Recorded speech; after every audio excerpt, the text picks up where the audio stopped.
I'd like to welcome you all and everyone online who's visiting with us and watching this to our finale for this year's Member Spotlight program. And we're so happy to have Annika and Mikkel, but he said, you can call me Mike. So I figure all of you can call him Mike too. We're here to really help you see their story, but the bigger purpose is to really build connections and inspiration. We now have children in the church. We now have younger people with us in church. Annika's our newest worship leader. We're just so pleased to have them with us. I also want to say something about the inspiration that has happened through this being here. You know, we have had renewal of vows. We have inspired baptism. We have done really a lot of growing as a family so that we all feel so much closer together. And that was the purpose of this Member Spotlights that Pastor Kurt had back in 2021 when Gordon and Sonia kicked us off with their marvelous spotlight. We're so happy also to know that we've had baptisms in our church, and I think it's worth mentioning that just like the Jesus Revolution in the 70s, we have a revolution right now in our country with young people coming to Christ, buying Bibles in record numbers, and having baptisms in record numbers.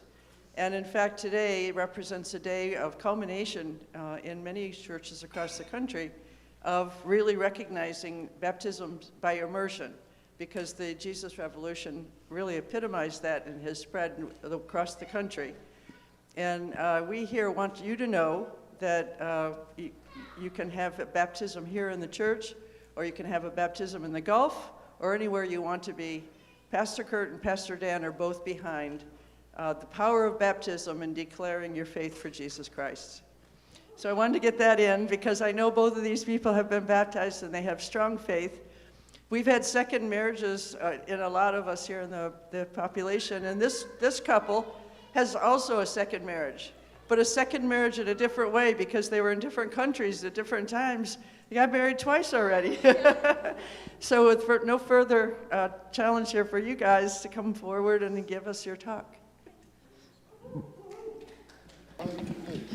Thank you. Thank you so much. This is a wonderful privilege for us. Thank you so much for your time that you grant us. We honor it, and we're going to do our best to make it worth your while. Okay, let's start at the very beginning. Why am I thinking of Sound of Music right now? Do I have the clicker? I have the clicker. I'm sorry. There we go. Okay, this is us. In around 1850, H.J.F. Uckerman came to South Africa, or he was an immigrant, immigrated to South Africa with his wife and 13 children, and they founded a little town named after his hometown in Germany called Heidelberg. And Heidelberg was the capital of the northern province of Transvaal in South Africa for a couple of years. And there is still to this day a Uckerman Street in Heidelberg. Our family name, my maiden name, is not a very widely known one. We're about 990 people who carry this name, so it's always very, we're very proud of it. And then a few generations, almost a century later, HJFC Uckerman was born. That's my dad. The red arrow shows him there with his family. My grandfather was an engineer on the mines in the northern part of South Africa, and my father and his 3 brothers grew up out there. And then the other picture you see there are my grandparents on my mother's side. My grandfather worked for the state, and she grew up, my mother grew up in the southern part of South Africa. She had 3 brothers and a strong will of her own. This is the clicker. Okay, that is me at age 1. One of my first words were Heidi. And so my mother decided it would be a good idea to theme my birthday around it. That's my dad on the one side, my mom on the other. And then in the middle is my grandmother. Her name was Anna, and I was named after her. I learned many things from my grandmother, and I loved her very much. One of the great skills, apart from unwavering kindness that she taught me, was to sew. And it's a skill that I really like doing still today, so I'm very grateful for her. I grew up in a house where we were always encouraged to be creative, to sing, to dance, to reenact plays. My mother had a kindergarten at home, so our house was always full of children and chaos and animals. And at one point we had a potbelly pig. At one point we had 24 rabbits in our backyard. And we lived in the city. It's not like we lived on a farm, but it was always a little chaotic, but always colorful. My father always encouraged us to love nature and God's creation. So I grew up with a lot of love in my house. We grew up in the church. My dad was an elder. My mom led the children's ministry. And we were always encouraged to participate. So whenever someone needed to volunteer for something, you raise your hand, and prayer was part of that. And at such a young age, we learned to bring everything to Jesus. And it looks very different in my life right now, which I'm so grateful for, but I'll get to that a little later. But this is where it started. My first day of school, our family. My parents had different ideas about traveling. My dad always took us around South Africa, and we had a little camper, we camped, a caravan. And so we would drive all around South Africa. So I was lucky enough to really get to know my own country very well. And then my mother likes to travel abroad. And so when I was 10 years old, they brought us to the United States for the first time. We got to visit Disneyland, some friends in LA. We went to the Grand Canyon, and it was a wonderful trip. I remember returning to South Africa after this trip and being so captivated by the USA. I just told everybody that we were going to move there. And well, here we are today, so I didn't quite lie, but my timing was a little off. My dad he's a marketer, and he just retired a couple of weeks ago, busybody, and so I hope he finds something that can keep him busy for the next time. But I'm very grateful that I have a very good relationship with my dad now, and that he's a big part of my life. My mom as well, we're great friends. She's an educational kinesiologist, so she's been teaching me how to be around kids and to love them. She has such a heart for people, and especially for children, and so I've learned so much from my mother. And then my little sister, she is my partner in crime for life. They are expecting their first little baby at the end of the year, she and her husband. And so our family is just absolutely thrilled for this blessing in our lives. Even though my parents got divorced when I was 17 years old, we all recovered pretty well. This is my dad's family. He's remarried, and his wife has twin daughters, Lisa and Yanai. They're in the front there. And then at the back is my sister and her husband, and then Michiel and I. So after school, I went to university and I studied business and communications. And then after I studied, I didn't just want to take a desk job, so I decided I'm going to go abroad. And I lived in Germany for a year in Hamburg. I was an au pair, so I took care of 2 little kids. They were 4 and 8 years old at the time, and a massive challenge. I don't know if they should allow 22-year-olds to be au pairs, but I learned a lot about myself, and it was a wonderful adventure. I got to see quite a big part of Europe. Even though our family was tight growing up, I did grow up to be quite independent. And so I'm always grateful for these opportunities, which my parents just always encouraged. And then a few years later, I decided to go to South Korea to be a teacher there. And that was awesome. My initial plan was to go for 1 year, just one gap year, and I stayed for 3.5. The little ones, they ranged from the ages of 2 through 12, and we just had so much fun, such a different culture. You grow a lot when you are just placed in the middle of so much that you don't understand, and I'm very grateful for that. So when I was in Korea, COVID hit. And we were one of the first countries to really experience that, and there was a lot of panic going around. And so the school closed, and everything was at a standstill. It was so weird. I was living in the university town part of Busan, and the streets were usually hustling and bustling. There were just lights everywhere and people on the street like ants, you know, and in this time everything just quieted out and it was very depressing.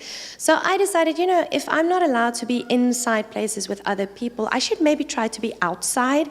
So I took it to the extreme. I put my bicycle on a bus, rode all the way up to Incheon, which is just west of Seoul.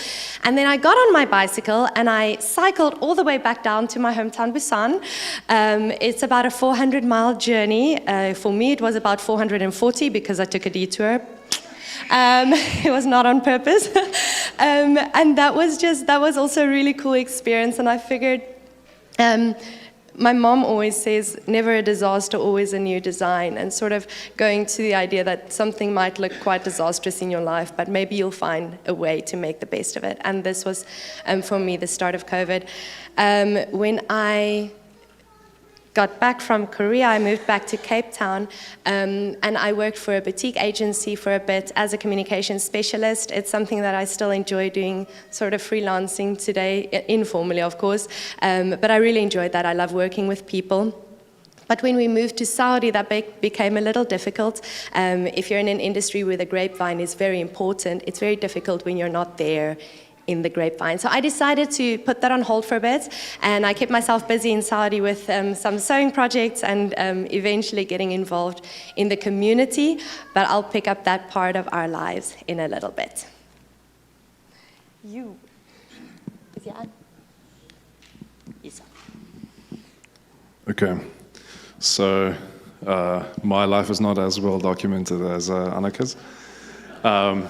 But obsessed with the camera. yes, so that is our family crest. I'm not sure how popular that is in the United States, but we, as Afrikaners, we came from Europe, and we always try to retrace our steps. Not that we never felt that we belonged anywhere, but it's really important to me, at least, to know where I'm from, to know where I'm going. So I just thought I'd throw that in there.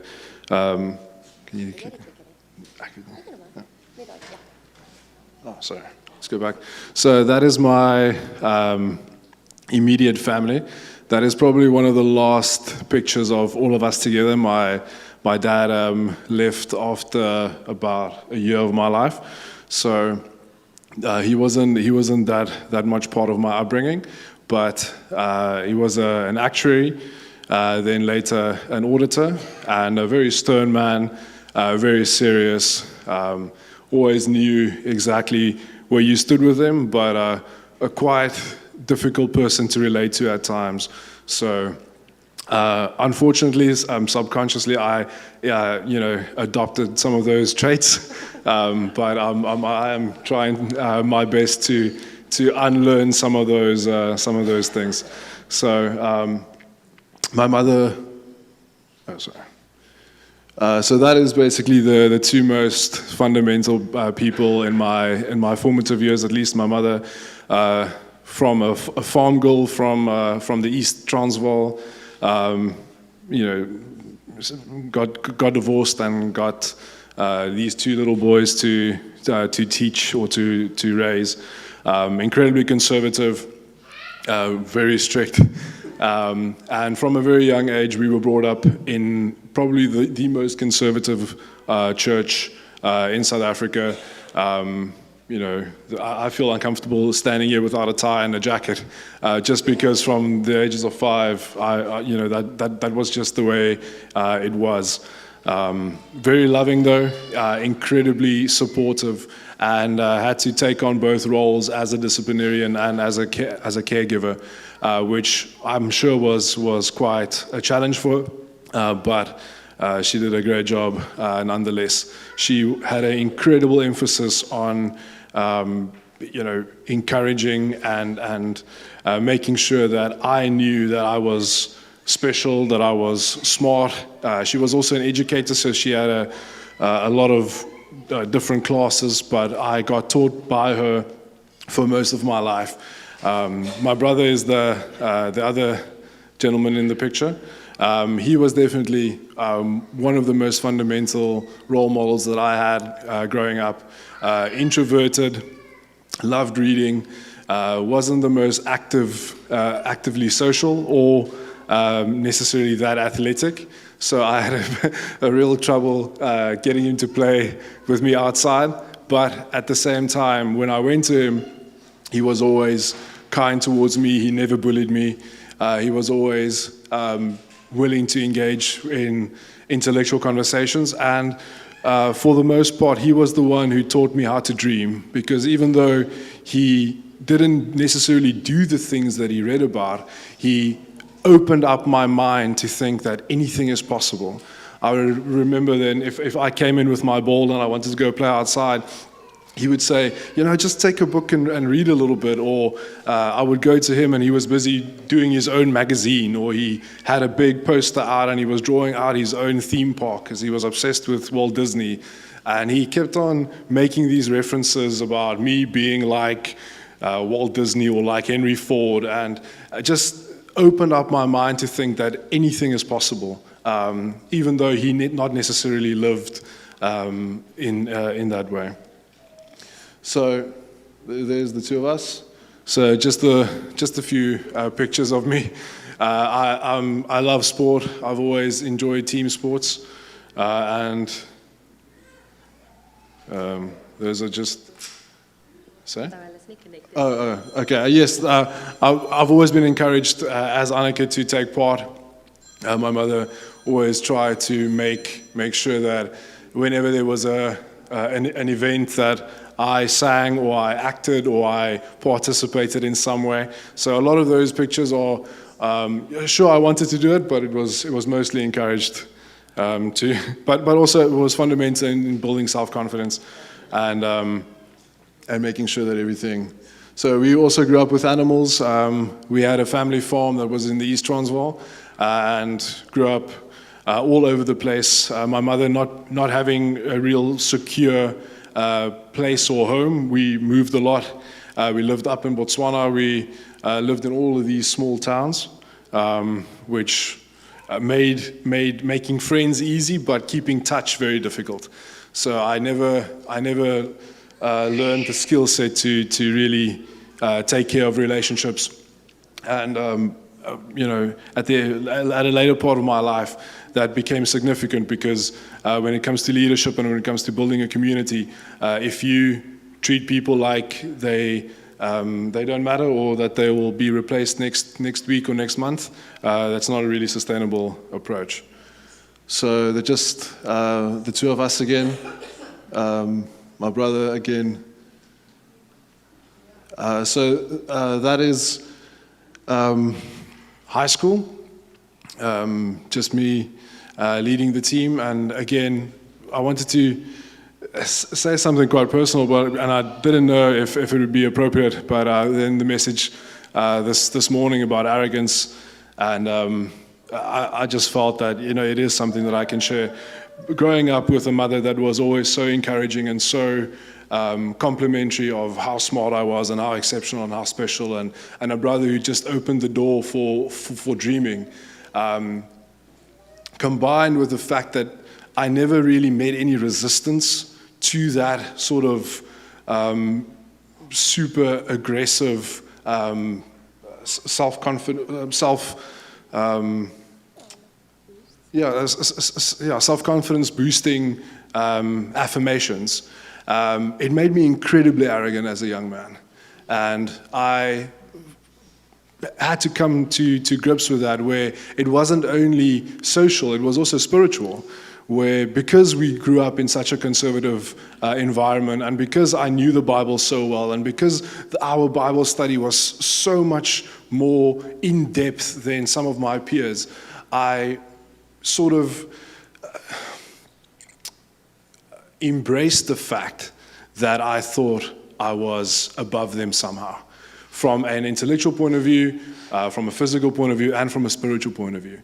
Up until the age of about 17, I really didn't care about anyone else other than myself, and embraced the fact that that I could be ruthless and that I was so much more superior than everyone else. So at the age of 17, I came to God or God came to me and he said, this is not why I gave you these gifts. This is not the way that you are supposed to live your life. I gave you everything that I gave you so that you can be generous with it and not to be selfish with it. This is not for your own gain. This is not to glorify yourself. This is so that you can, so that I can create a path for you and you can follow. So at the age of early 18, in my senior year of high school, and that's why that picture is up there, is because that was a fundamental shift in my early development, where I had to realize that this is not the way forward, and that living only for myself would be not only detrimental to others, but not true to my own potential and who I'm supposed to be. So after that, I went to college. I went to cookery school. I knew at the age of 15 that that's what I wanted to do. I love flavor. I love hospitality. I love being generous to people and serving them, and that was always aligned with what I wanted to do as a profession. So that's just me traveling and embracing the South African way of life, which is called the braai. We grill on open fire and open coals. So I love barbecue. I haven't mastered it up until this point, but it's definitely something that I wanted to do, or that I want to do. So I'm going to hand it over to Annika, because that is kind of the end of where my story stops and the story becomes ours. So I'm going to hand it over to her. It's okay, I got this one. The other one died. So this picture, you can go ahead now. Michiel said earlier that he wasn't necessarily as well liked as in his younger years, but we're 50 Putting it years kindly. old here, and I beg to differ. We met as young 14-year-olds in high school, and then we didn't quite. So we recalled this as we were looking at our story. We didn't quite get along in the first year. I don't know if it was a personality clash. There was definitely very much arrogance from my side as well. But nonetheless, our friendship grew. In this picture, we were privileged enough to travel with our choir. We sang together in the choir, and then we went to Europe, and it was a wonderful time. We just ended up together and started this wonderful friendship. Which sort of lasted through our school year. Yes, so that's a picture in our senior year. That is the reason the smile is so evident, is because that was after my post-mortem. So that was after I saw the light, and I could finally just rid myself of all the yes. So that picture, me on the left, that is us winning the what would be state championship. We went on further to play other games, and then on the, is that your right? Yes. So on the right, that's Annika winning prom queen when she was in grade 10. So that made her very popular with all the other senior girls in that year. So we had about 400 really, really embarrassed and jealous girls in that room, and one very, very proud friend. But it was great because we were both so participating in our different fields. Like, we got to support each other in many different ways. Yes, and we did, leads us to the next picture. This is at our high school graduation, and we have an award that they hand out. It's like valedictorian, but it's not only for academics. It's for kids that excel in different areas in sports and culture and leadership and everything throughout your school career. So this is always a big one to go for, and I won the award for the girl, and Michiel won the award for the guy. Yes, I don't know how I did that. Like I said, Annika was incredibly focused and driven. She came through the primary school knowing exactly what she wanted to do. She told me that she wanted that award. I stumbled in it. Definitely, that is more a smile of surprise than I didn't even know that award existed. So this is our prom. That's our prom picture, and kind of where our high school journey ended, and then a decade later was actually the first time we got romantically involved. And I'll tell that story because I was the one pursuing. So throughout my life, I had ups and downs, and personal development and all these things that I had to, building a career. And even though I was in other relationships, which was maybe not the most appropriate thing to say, but I always found myself in intimate moments alone, whether it was looking at the moon or feeling inspired by love or seeing something or seeing a couple that were really happy together. I always found myself drawn back to this memory or this person. And at 2018 or 2019, I just thought, why hasn't it worked with this girl? Like, I've known her so long. It just seems to work. Why hasn't it happened yet? And I realized it's because I never approached her. I never formally shot my shot. So being an aggressive starter, I took out my phone and I messaged her in a direct but sort of cutesy way. It's very cute. Very cutesy. And 30 seconds later, from the other side of the world, the message came back and said, well, maybe you should start working your magic. I phoned her, I went upstairs, phoned her, we spoke for 3.5, 4 hours, and the next day, we were together.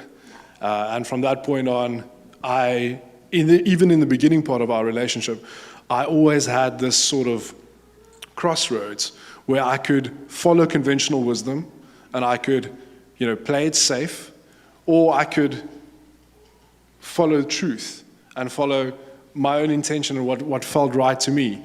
And instead of playing games and worrying about all the dating rules, I chose the other way. and really was honest about how I felt and tried to set a vision for the future. And like the teammate she's always been, she got right on board with that. And yes, for the most part, our first year of our relationship looked a lot like this. There were selfies and video calls because what happened was I was still in South Korea and Michiel was in Cape Town in South Africa, and though we planned to see each other about 3 months after we started dating, COVID happened. And so all our plans were out the window, but this also gave us a wonderful opportunity to really get to know each other. We spent so much time talking, so much time, because we've known each other for a long time. We knew each other long, we didn't know each other very well. And so this was a wonderful opportunity, and you don't even know how many answered prayers were in that first text message you sent me. So that was, that's us. So finally, we had our opportunity to meet. She moved back to Cape Town, and that's where our relationship started. We had the wedding talk fairly early on. Oh, yes. And we never considered anything else. So that's life in Cape Town. We just after COVID, we just sort of embraced it. But unfortunately, after COVID, our industry were in disarray. So I had to look north. I had to look somewhere else. And the Middle East was the most attractive and lucrative opportunity. I told her when I first brought up the idea that it would be 2 years in Saudi and then we'll go to the United States. Having no idea if that would even work or how that would work. But that was our mission, because we just didn't feel that there was any future for us where we were at that particular time. So we got married. We got married for the first time in a garden. I remember the story. We drove to Nooi, which is a small little town up in the Boland. Didn't really have a plan. We had no plan. We had no plan. We had a cousin pastor coming, And my mom. And my best friend. That was Yes, it. as a witness. And I remember we drove up and down this road with all of these boutique little places, and it was on a Tuesday morning or something. It was nothing was open, and we just thought like, oh, this is really. We don't know what we're going to do, and she was starting to panic. And then I just drove in to the nearest hotel, and I went to the reception. I said, "Listen, I know this is crazy, but can we please get married in your garden?" She said, "Yes, of course. When are we doing?" I said, "She's waiting in the car." And the lady was like, "Are you serious?" I said, "I am dead serious. Can we please just have a smaller?" She's, okay, that's fine. And she got out. Everybody arrived. We texted them the location. Everybody came. We went down to the garden. I wrote my vows on my way in the car, and we got married. And to be honest, that was such a special moment. It was right after COVID, so we couldn't hold a normal wedding or normal ceremony. So that was just perfect for us. And then a week after that, I left for Saudi. Excuse. Bit of our life in Cape Town still, and then on the next picture Michiel was away in Saudi on and off for the first year of our marriage. So luckily we were used to doing the long distance thing, but that was quite a tough year. I think we were together for about 3 months in the first year of our marriage, and so there was kind of us. Again, selfies, me carrying a little picture of Michiel around in my pocket wherever I went. But we made it, and finally I got to go to Saudi as well. There was a lot of paperwork involved, but we were there, and that was a new challenge for us. But also in a good way, because we were so isolated. It was just the two of us. We got to really rely on each other and on our marriage, and it built a great foundation for us. Again, do you want to say something about life in Saudi? It's as you expect. It's very foreign, but at the same time, in the darkest of places, the light shines brightest. So those are the community or the church community in Riyadh that Anneke found through, I'm not sure, Facebook or something. I heard people speaking Afrikaans, and I kind of just walked up to them and I'm like, "Hey!" And that's how they found them. But in a very short period of time, she, as she always does, became fundamental to that community. She was also a worship leader there, and I remember just how tough it was to leave those people behind when finally our opportunity came. And that was a really special community. I know a lot of people have asked me about our church in Saudi, and though things have relaxed a lot, you don't have to cover head to toe.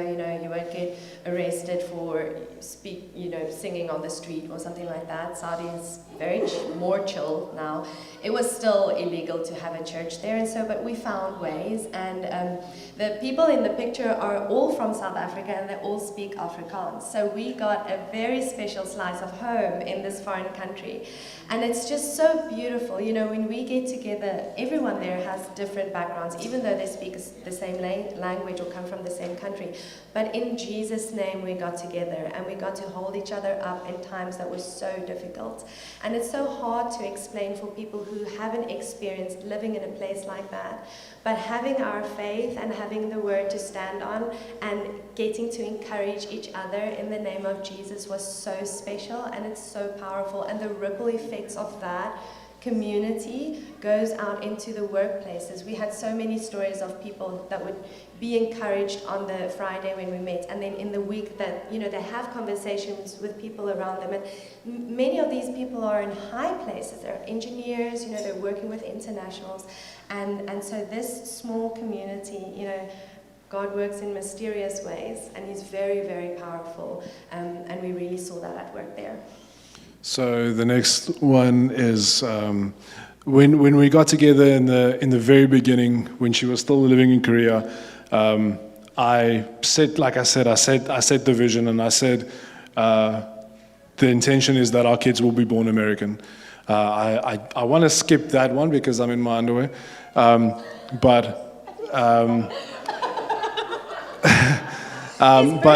his birthday was American American theme. that Yes, year, yes. I'll get to that. But from the very beginning, we said we want our kids to be born American because even though we felt that our country was in a place where it didn't really want us, it didn't really have a place for us anymore. We were looking for a new home, and she had really strong ties with Germany. She had a lot of intention, or she could live there again. And I said, well, we can never become German.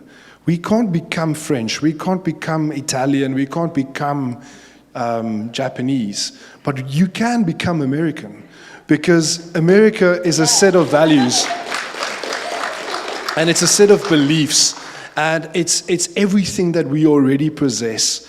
And I just feel I have this calling that we have to go and contribute, because we have too much of God's love. We have too much of God's blessing in us to hold it back. And in the land of opportunity, I always had this thing that, it's 350 million people. I know that's not the correct number, but let's say 350 million people that you can sell to, that you can build a business with, and all of these things. But that later became, it's 350 million people that we can serve. And it's 350 million people that we can have an impact, and hopefully a positive impact on. So it was a really, really strong focus, so much so that the 2 months before we actually came here, I sang on my way to work the Star Spangled Banner 13 and a half times on my way to work, and 13 and a half times back. And that by the middle of December, I started on October 1st, all the way through November. The second week in December, things in Saudi was just not working out anymore, and we just, for the second time in my life, I was on my knees and I was just praying that solution would come. And Christmas Eve, the offer letter came through, and 3 weeks later, we arrived in Naples with nothing but the clothes on our backs. And a few boxes. I don't travel light. and a few boxes. But I just wanted to say that we are here to serve. We are here to contribute. And hopefully that is evident. If it's not, then we need to work on that. But that, yes, we are here because we feel that this is the greatest country in the world, and that we've only been proven right by living here for a year. You guys are some of the most generous and kind and godly people we've ever met, and we are so grateful to be a part of this community. We are so grateful that we've landed here, and we are so excited and grateful for the opportunity to contribute. And for many of you who do this, this is a reflection on your life.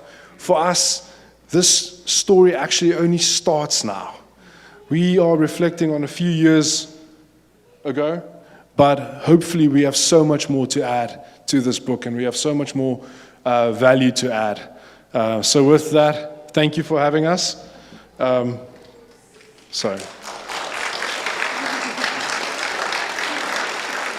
we have 2 more pictures. Okay, good. Thank you for your marvelous story, and continue 2 more pictures. I thought you were done. Oh.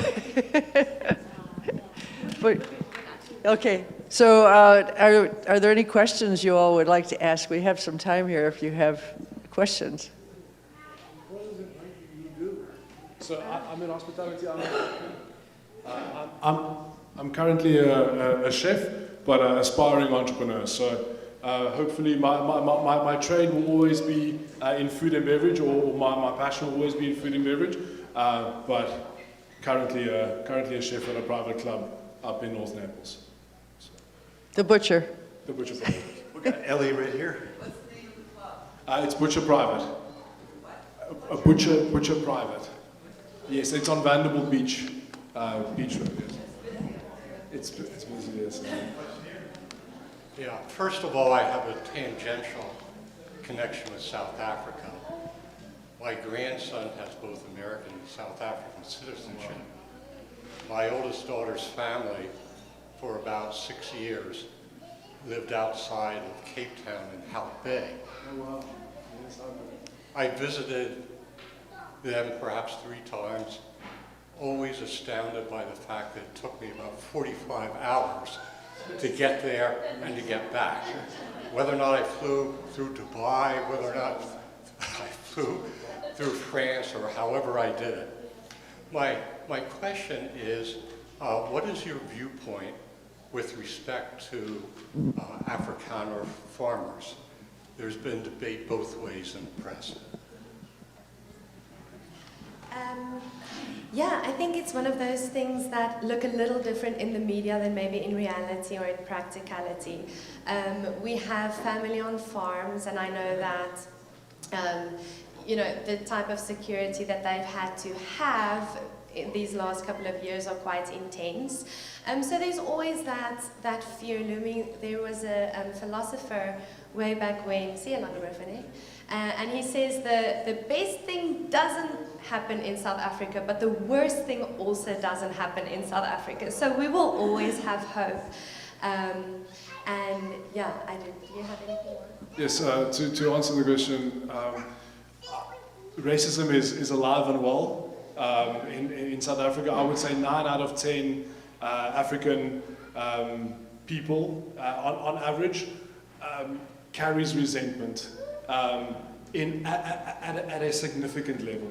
I can't speak from person to person, but unfortunately, the other side is also true.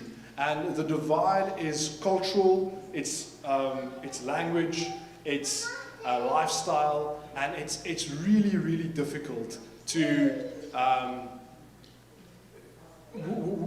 you'd be naive to not acknowledge it. I do, however, have a lot of hope in the sense that South Africa as a country is a really young democracy. It's barely 30 years old.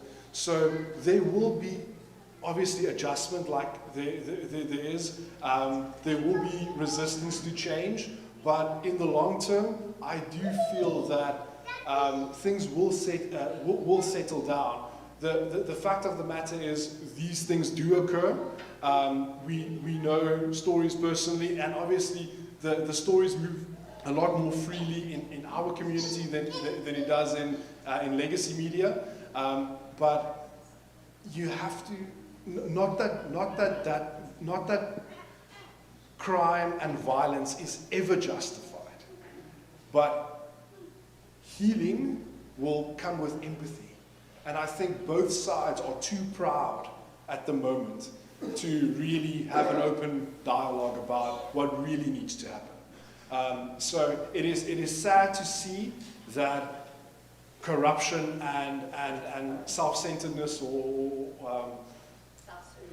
self-serving motives are currently the mantra, and it's just because we have an overwhelming majority. But hopefully in the next couple of years, in the information age, people can get educated, people can learn that it doesn't have to be this way. Just because we come from this doesn't mean we have to proceed with this. So the optimist in me really thinks that there can be change, but there has to be significant change for there to be any change at all. Yeah. Does that answer your question? Okay, thank you, sir. What's the population mix between the races? It's, I would say, 85%. There are about 4 million Afrikaners out of the 60 million or 62 million South Africans, but they live separately. Unfortunately, you know, the policies of apartheid and the policies of separate development did cause significant disruptions in our and their abilities to develop. But the persistence of neglect by the current regime over the last 30 years just amplified that and made it so much worse. And the issue is the blame game is apartheid and the old regime is still being blamed for the problems that they have. The colonies or the Britain is still being blamed for that. So what I see is a lack of accountability and a lack of general, what do you call it, a self-preservationist streak, where perhaps the people who are in charge are their motives are self-serving, and there's no one that can challenge that power at this point in time, because the propaganda and those channels are so strong that the people and it is advantageous that they live separately, because they can just sort of build on the hatred and the dismay and feed off of that. And the same thing is for white people or for Afrikaners as well. There's no direct discussion with one another. Do you know Martin Luther King down there? Nelson Mandela was definitely a very prolific leader, but unfortunately, the culture was already set, and the moment where the solution is violence, it's very, very difficult to break that. I would like to ask Annika, what brought you to our church? That's a fun story. So when we came over from Saudi, we didn't have a car because we had 0 credit. Do you know how hard it is to build a life with 0 credit? They couldn't do background checks on us or anything, so our only option were our 2 little healthy feet. Thank you, Jesus, for our healthy bodies. And we lived right across the street in Bayfront, which was also just the whole process of us coming to the USA was just God is a wonderful, wonderful provider, and He put things into motion and into place that no one else could have done. And so we were so grateful to get to live close to where Michiel worked. He was at sales at the time, and so I had to walk everywhere I wanted to go, and I run a little bit, so I used to run past the church. And I was looking for a non-denominational church because I didn't understand I don't know what Presbyterian means. And so my 2 options were either the Park Church or here. And I was looking for a place where I can slot into a community. And the first Sunday, so I ran past the church a few times, and then I decided, okay, let me check it out. And the first Sunday I was here was also the Sunday that they had the gathering for the new members, and so I decided to go up there. And at first I thought, I'm just going to be a little fly on the wall for a little bit. Let me check this out. Let me see if the people are really as friendly as I perceive them to be. And at the end of that meeting, I walk up to Billy and Dawn just to introduce myself. And Billy goes, he's like, are you a singer? Do you sing? And I'm like, I'm not going to lie. And so that's kind of how that happened. And I kept coming back. And yeah, as Michiel said as well, we love this community. I'm so grateful that I ran past here and that we didn't have a car. Excuse me. Michiel, you both mentioned that your plan was to have your children born in America. Very interesting, because did you have a serious consideration that one day that one of your 12 children could become President of the United States in the year 2070? There's always hope.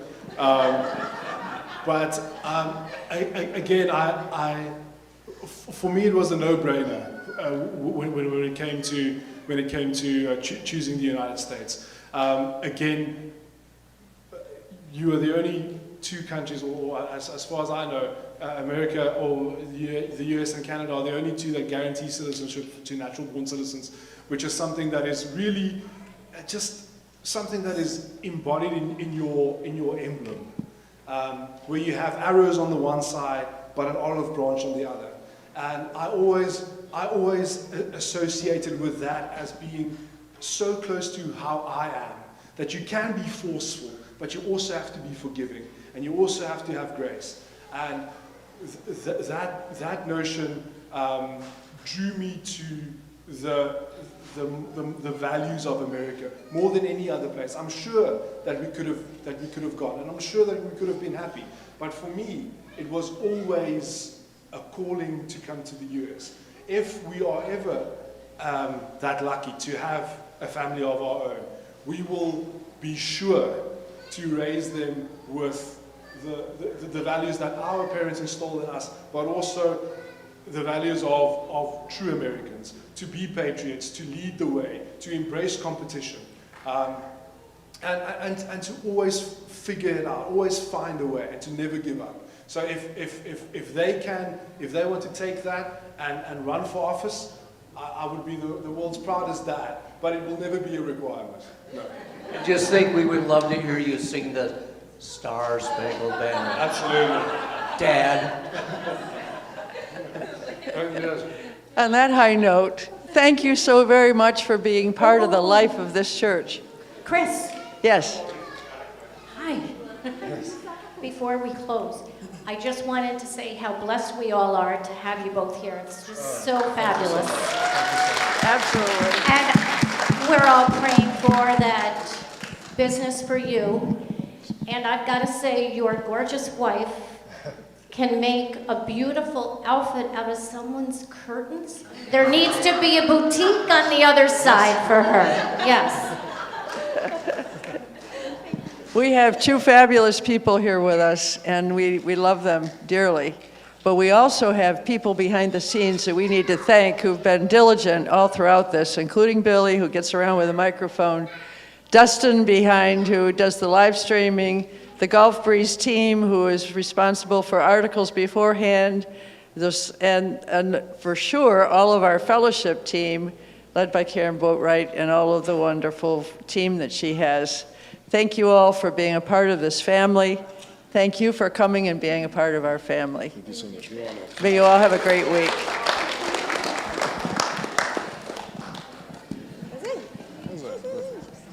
We made it. No one faked it. So good.